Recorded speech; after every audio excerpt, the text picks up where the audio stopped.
J'ai quitté la France depuis 7 ans.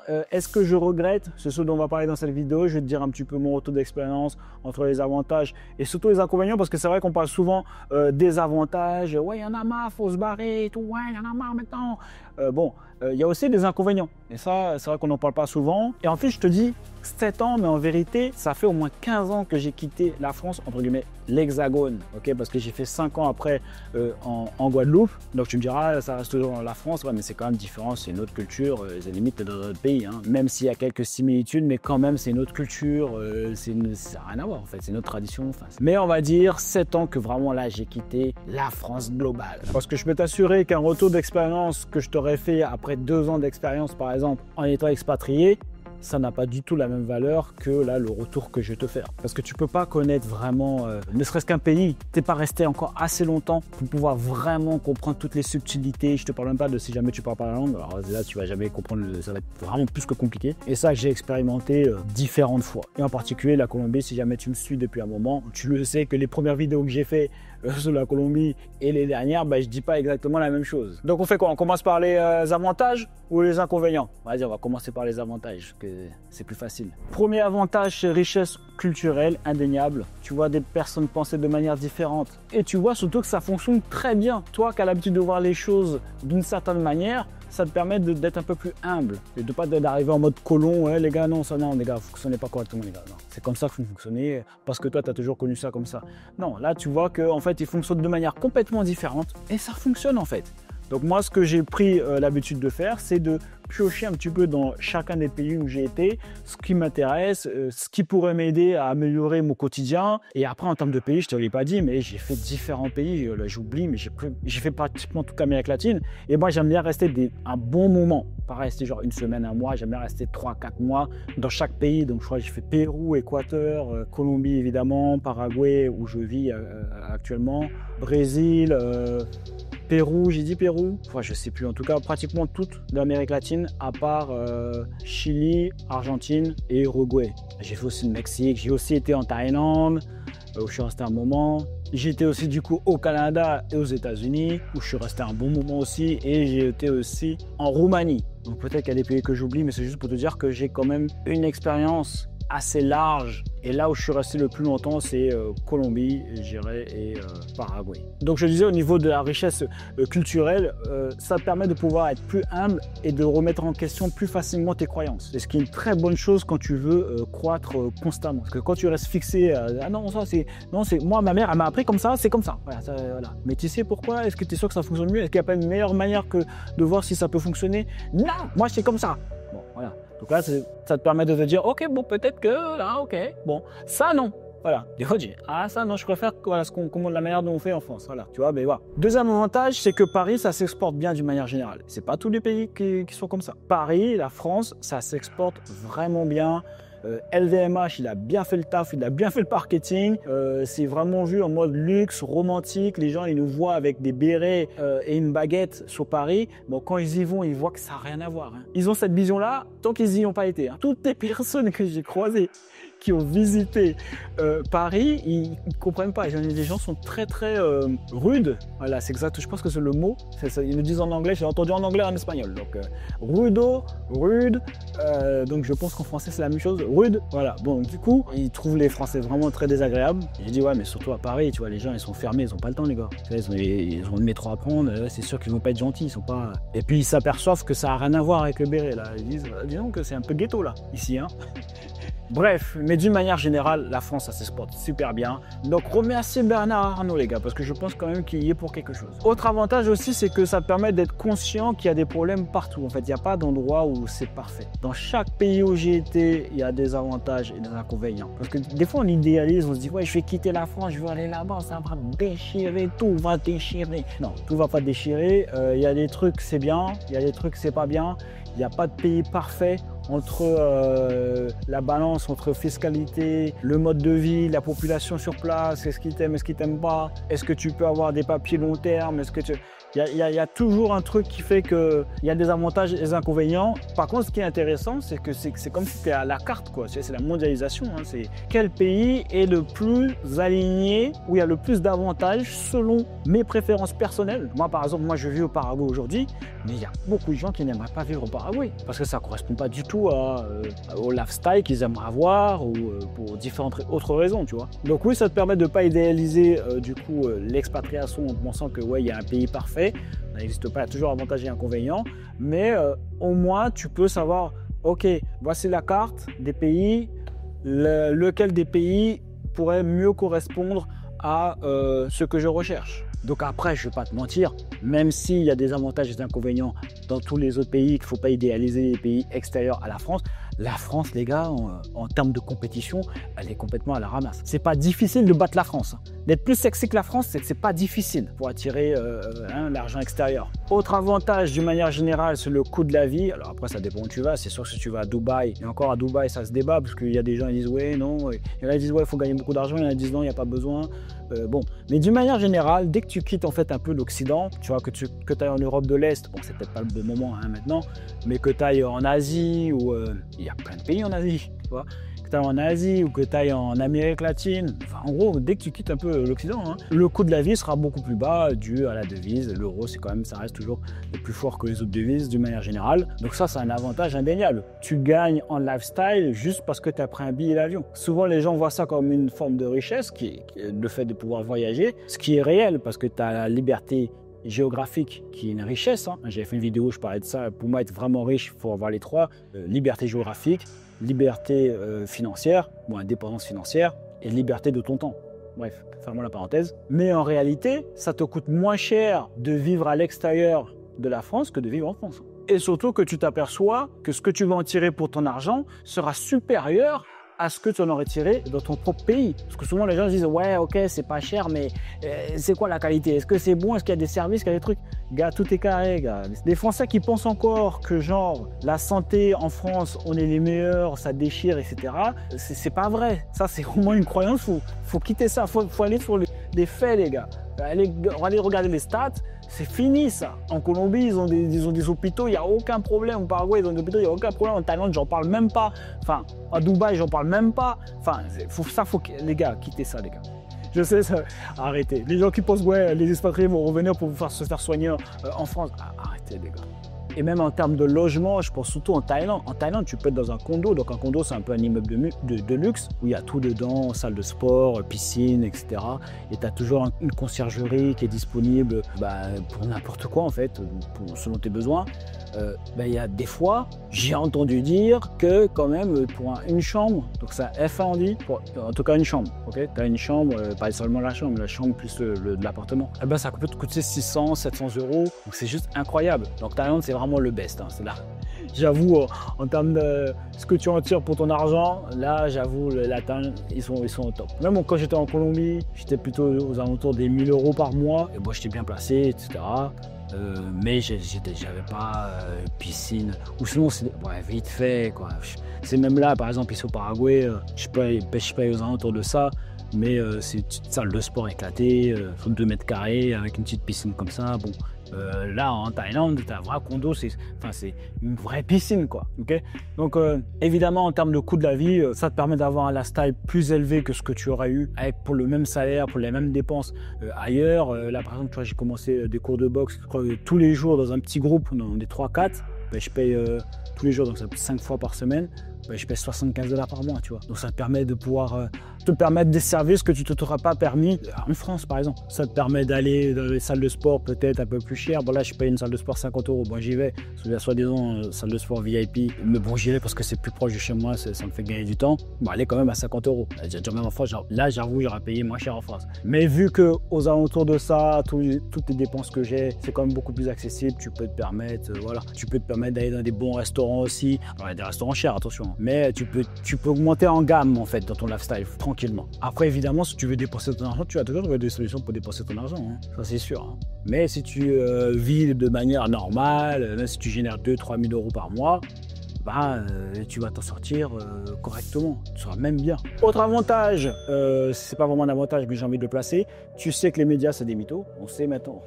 Une fois que tu as commencé à voyager, tu sais que les gens fonctionnent que par préjugés, que les médias répètent juste les préjugés parce qu'ils se disent c'est ça que les gars veulent entendre, parce que je me dis les médias sont quand même assez intelligents, ou pas, peut-être que non. Peut-être que non, hein, voilà, ils ont juste pas envie de faire leur recherche et ils disent tout et n'importe quoi sur un pays, alors que c'est pas vrai quoi. Mais les gens fonctionnent vraiment par préjugés. Il y a des gens, ils vont t'expliquer, ils ont jamais été dans le pays, hein, mais ils vont t'expliquer comment le pays est, sa dangerosité, comment ça se passe, comment les gens sont là-bas. Il va t'expliquer, voilà. Alors que toi, ça fait 4 ans que t'as fait 4 ans dans le pays, mais il va t'expliquer. Il y a des gars, ils voulaient m'expliquer comment fonctionne la Colombie. Je suis resté pratiquement 4 ans, effectif, hein, pas des trucs. Hein. Et il y a des gens, ils veulent m'expliquer. Ou des gens qui ont fait 2-3 mois, et ils veulent m'expliquer comment ça fonctionne, comment sont les gens, la culture. Ça, c'est un avantage clair. Tu sais que, voilà, hein, hey, Pablo Escobar. Les gars, faut calmer les gars. Hein. C'est comme si tu arrivais en Allemagne. Et Hitler, alors, c'est bon toujours ou pas? Autre avantage, c'est apprentissage des langues en fait. Hein. Moi, depuis que je commence à voyager, maintenant je parle anglais et espagnol. Hein, c'est des trucs, voilà, il y a 5 ans, non? Pas du tout, rien à voir. Et maintenant, je suis trilingue, tu vois. Qui l'aurait cru? Hein? Pour les gens qui me connaissent depuis des années, qui l'aurait cru? Donc du coup, trilingue, le gars, c'est un gars des langues, quoi. Il n'est pas seulement bilingue, trilingue. Et pour moi, c'est important d'apprendre la langue. Alors, je sais qu'il y a des gens qui s'expatrient, mais ça prépare la langue. On va dire, non, ça ne m'intéresse pas. Je respecte, hein, mais moi, c'est pas mon délire. Parce que quand je vais dans un pays, tu as bien vu mon premier point avantage, c'est dit s'intéresser à la culture. Et pour moi, s'intéresser à la culture d'un pays, si tu ne parles pas la langue, ça va être compliqué, en fait. Même pour t'intégrer, tu vois pas. Il faut que tu apprennes la langue, en fait. Et si tu n'apprends pas la langue, tu ne peux pas connaître le pays. Tu peux pas connaître la culture du pays, vraiment comment les gens y pensent, les subtilités, tu ne peux pas comprendre. Moi, quand je suis arrivé en Colombie, par exemple, je ne parlais pas du tout espagnol, pas un seul mot. Et quand j'ai commencé à apprendre l'espagnol, enfin à comprendre plutôt l'espagnol, là je commençais à être targeté par des vidéos sur les réseaux sociaux, sur les médias, etc. Et là j'ai vraiment vu la culture et compris, notamment ce qu'ils pensaient des étrangers. Et après, pour être sûr que je ne me trompais pas, parce que pour moi c'était un truc nouveau, je ne savais même pas, alors que ça fait 2-3 ans que j'y étais. Et j'ai demandé à toutes les copines que j'avais, j'ai dit mais c'est vrai ça? C'est comme ça que les gens ils pensent ici? Elles m'ont toutes dit oui. Comme ça, j'étais sûr que ce n'était pas un billet par l'algorithme qui me donnait seulement les contenus que moi je voulais voir ou qui voyait que je consommais. Mais si je ne parlais pas la langue, je n'aurais jamais su en fait. Donc ça, je le place en termes d'avantages. Autre avantage, je dirais les relations amoureuses. En tant que Français, comme je t'ai dit plus haut, ça s'exporte bien. Le français en soi-même, ça s'exporte bien. Alors, il ne faut pas forcément la distinction que tu sois noir, quelle que soit la couleur. Il ne faut pas forcément la distinction pour eux, t'es français. Tu vois, ils disent pas, quand tu dis t'es français, ils disent pas, ah ouais, mais de quelle origine? Non, t'es français, point barre. Et tu prends tous les stéréotypes qui vont avec français, t'es français. Ils font pas de la différence. Et ça dans tous les pays hein, où j'ai été. Hein. Tous les pays que je t'ai cités, tous les pays, ça a toujours été comme ça.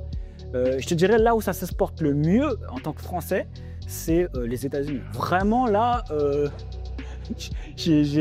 je me rappelle, je parlais avec une fille à Atlanta et elle ne comprenait pas quoi. Tellement elle ne croyait pas que j'étais français, alors qu'à l'époque je ne parlais pas spécialement bien anglais quoi. J'ai dû lui parler en français pour vraiment qu'elle dise ah ouais, oh wow, amazing, oh wow. Donc clairement ça se porte super bien. Canada aussi. Pourtant ils sont francophones aussi. Oh. Je sais pas. Mais en tout cas les Français ça se porte super bien là-bas. C'est les meilleurs. Amérique latine, les autres pays, ça se porte, c'est cool. C'est cool, tu vois. Mais là, vraiment, le pic, moi, j'ai vu, c'est là. Mais ça s'exporte bien partout. Donc ça, c'est cool. Et c'est pas tous les pays, les gars, qui s'exportent bien aussi comme ça. Alors après, est-ce que c'est plus facile?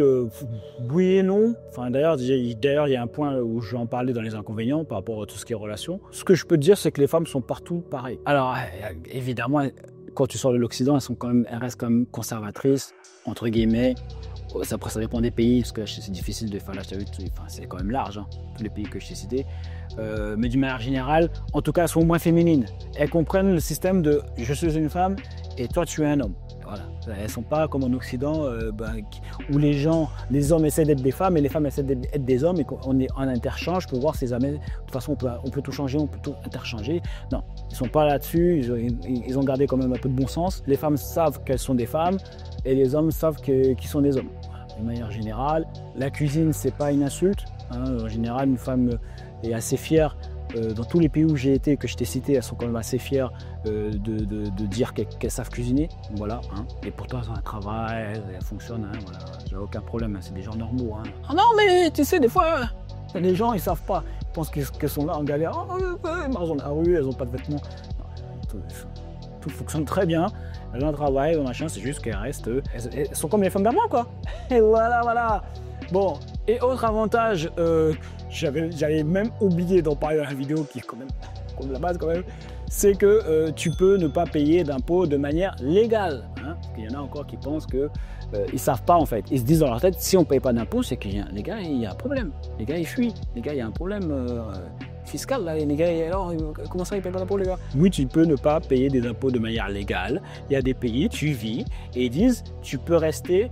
Tu n'as pas à nous donner d'impôts, c'est cool. Déjà, juste le fait que tu viennes, que tu dépenses, déjà, ça nous va très bien, ça booste l'économie. Donc nous, on est cool. Voilà, il y a plein de pays comme ça. Il n'y a aucun problème.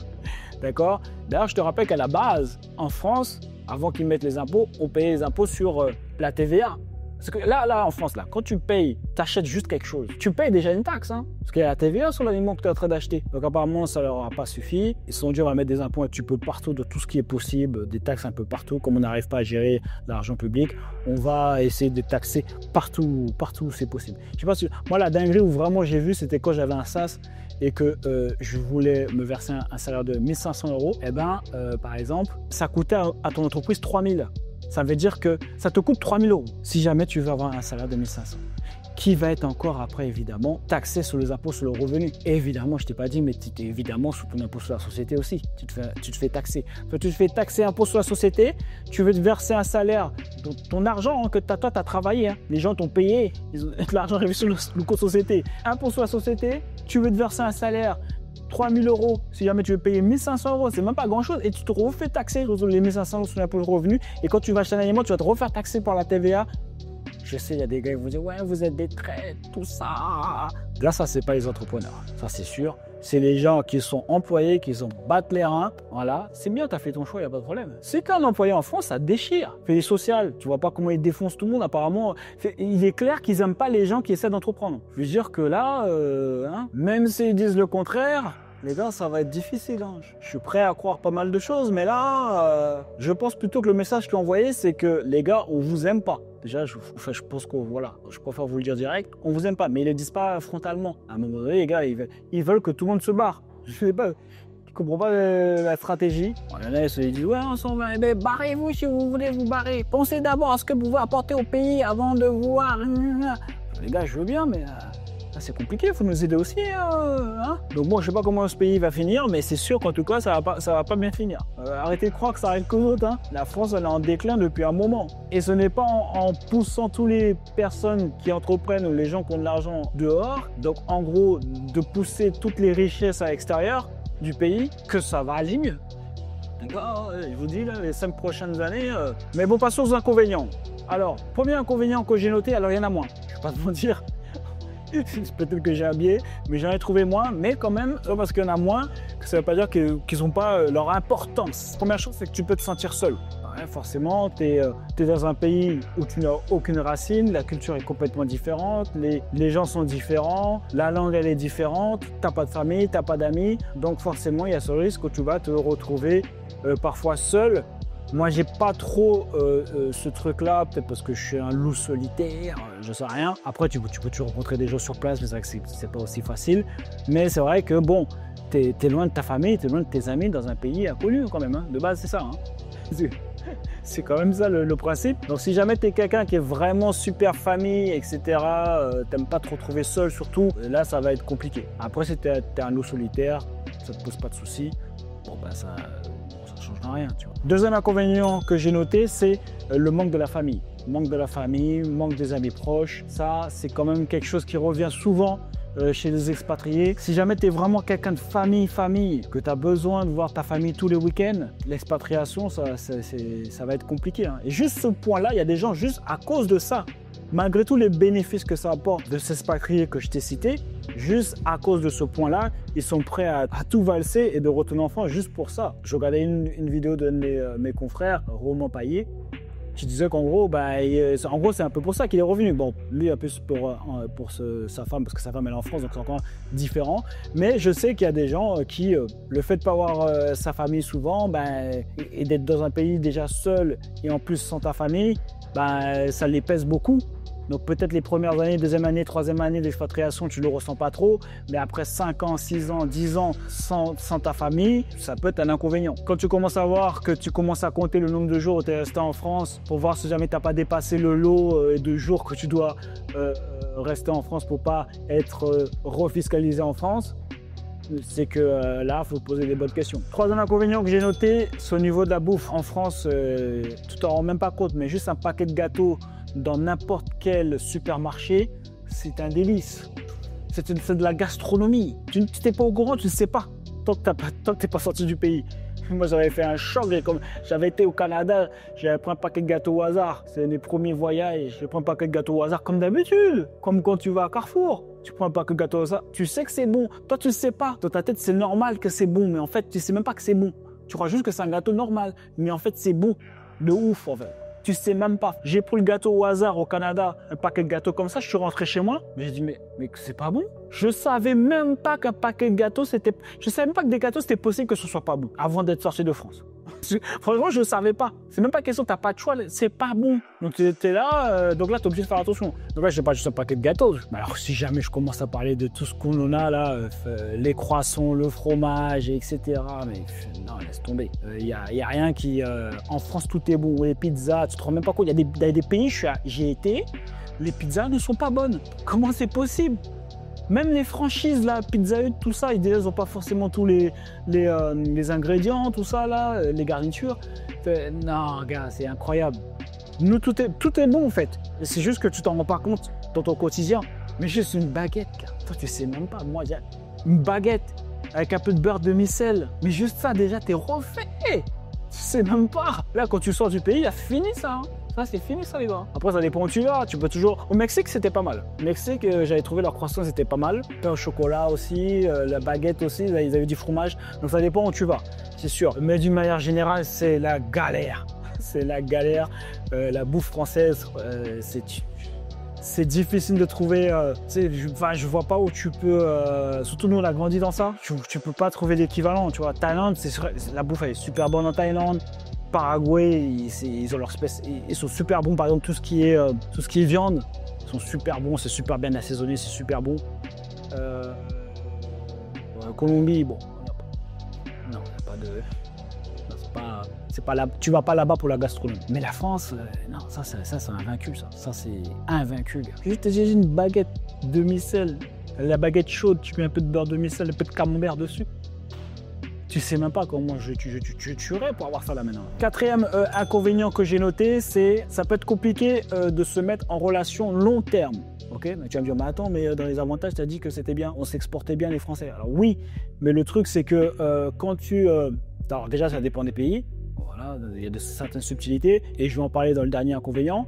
Mais c'est pas tous les pays, par exemple, où c'est avantageux pour toi. Ça dépend des pays. C'est pas dès que tu sors de la France, ça y est, c'est la fête. Non, pas du tout. Ça dépend dans les pays où tu vas. Donc pourquoi c'est compliqué? Alors pour les relations court terme, ça peut aller. Mais pour les relations long terme, tu veux te poser, fonder une famille quelque part, c'est compliqué. Parce que tu le veuilles ou non, il y a quand même un choc culturel dont les gens ne parlent pas. Donc si en plus tu ne fais pas l'effort d'apprendre la langue, t'intéresser à la culture, t'imprégner de la culture. Donc ça peut fonctionner, mais si jamais tu deviens, par exemple, t'es au Paraguay, tu deviens paraguayen, quoi, en gros. Enfin, tu prends les mêmes expressions, tu t'intègres à la culture, les choses qu'ils ont l'habitude de faire, tu fais la même chose.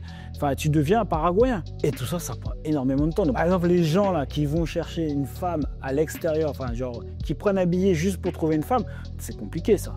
Tu vois, à part en Thaïlande. Thaïlande, ça a l'air. Thaïlande, on dirait que c'est l'exception où tout le monde va, ça se passe bien, il n'y a pas de problème. Peut-être parce qu'ils ont tellement, ça fait tellement des années, il y a des étrangers qui vont là-bas, entre guillemets, pour ça. Peut-être qu'ils sont habitués, que ça se passe bien, etc. Parce que c'est vrai que c'est un pays où j'ai vu quand même le plus de couples mixtes sur le long terme. Hein. Je ne parle pas des trucs court terme. Mais je pense quand même qu'il y a quand même un choc culturel. Moi, de ce que j'ai vu en étant posé dans plusieurs pays pendant un moment, tu as quand même ce choc culturel qui fait que pour que la relation elle dure longtemps, c'est super compliqué. Parce que ça demande beaucoup de prérequis, entre guillemets. Il faut apprendre la langue, il faut comprendre la culture, tout ça, ça prend des années, en fait. Donc pour les gars, genre, qui prennent un billet juste pour trouver une femme, c'est pas comme ça, les gars. Le temps que tu prennes à, apprendre une langue, comprendre la culture, etc., tu ferais mieux de passer ce temps à l'investir, à devenir une meilleure version de toi-même, générer plus de cash, aller à la salle de sport, avoir les abdos, tous tes problèmes seront résolus. Cinquième inconvénient, ça va être se faire des amis. C'est un peu le même principe que pour une relation long terme. Te faire des amis dans un autre pays, même si dans un premier temps, les gens ils ont l'air super accueillants. Ça dépend pas des pays, c'est pas tous les pays où les gens sont super accueillants, mais il y a des pays où ils sont plus accueillants que d'autres, ils sont plus joviales.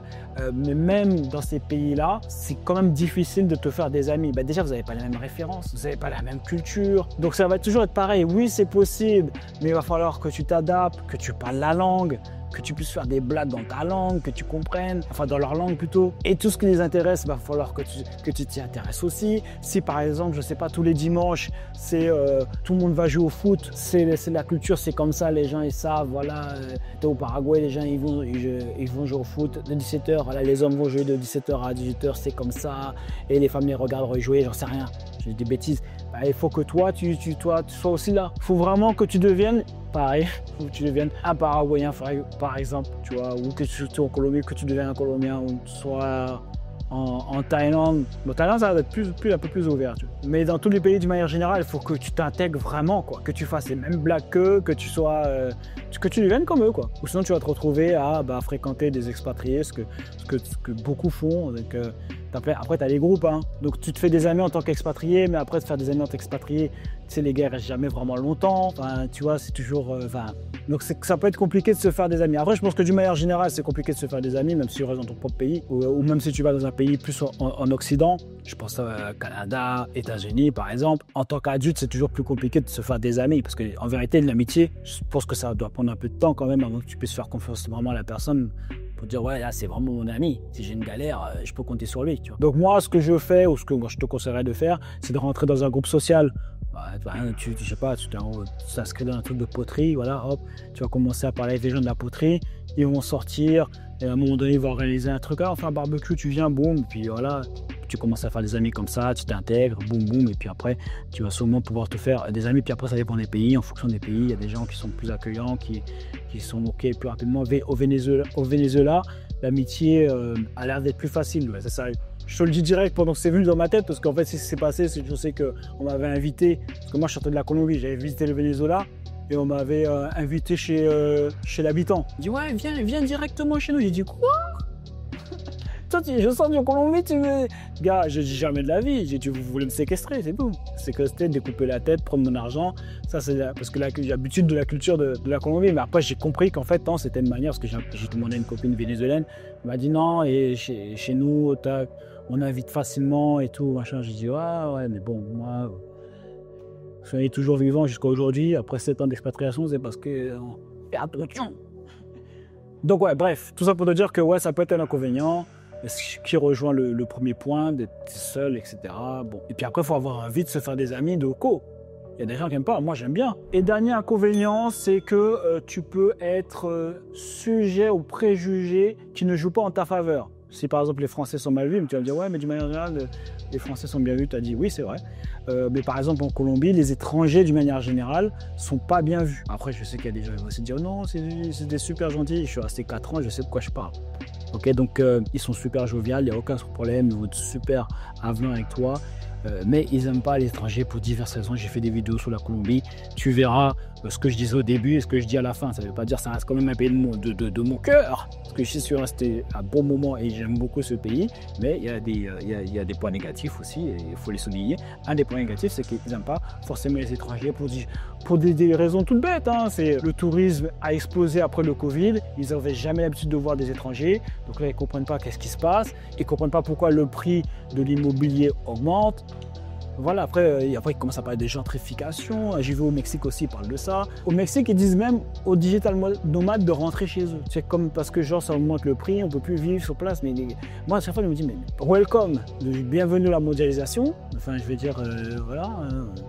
Nous aussi, à Paris, je pense qu'on ne peut pas y vivre. Qui peut vivre à Paris? Il faut vraiment être bien financièrement. Ok, donc bon. Mais comme eux, c'est nouveau, etc. Donc voilà, bref, mais ça ne change pas la réalité. Après, le résultat, c'est que, en tout cas, en Colombie, ils n'aiment pas les étrangers.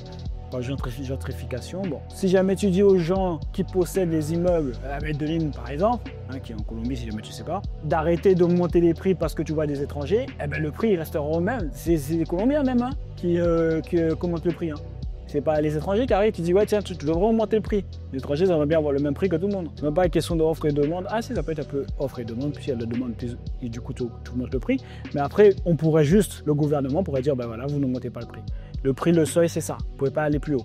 Bref, ça c'est encore un sujet. Mais si jamais tu tombes dans des pays, par exemple, la réputation, elle n'est pas bonne, c'est pas agréable de rester dans un pays où les gens ne t'aiment pas, quoi. Même si tu ne le ressens pas au quotidien. Donc voilà mon retour par rapport à ça. Comme à l'accoutumée, on va mettre un mot code pour que je puisse savoir toutes les personnes qui ont regardé la vidéo jusqu'au bout. Tu peux me mettre, on va dire, vive la France. Voilà. Et sinon, les gars, on lâche rien, il reste des terminés. Il y a eux, il y a nous. Je fais ton camp.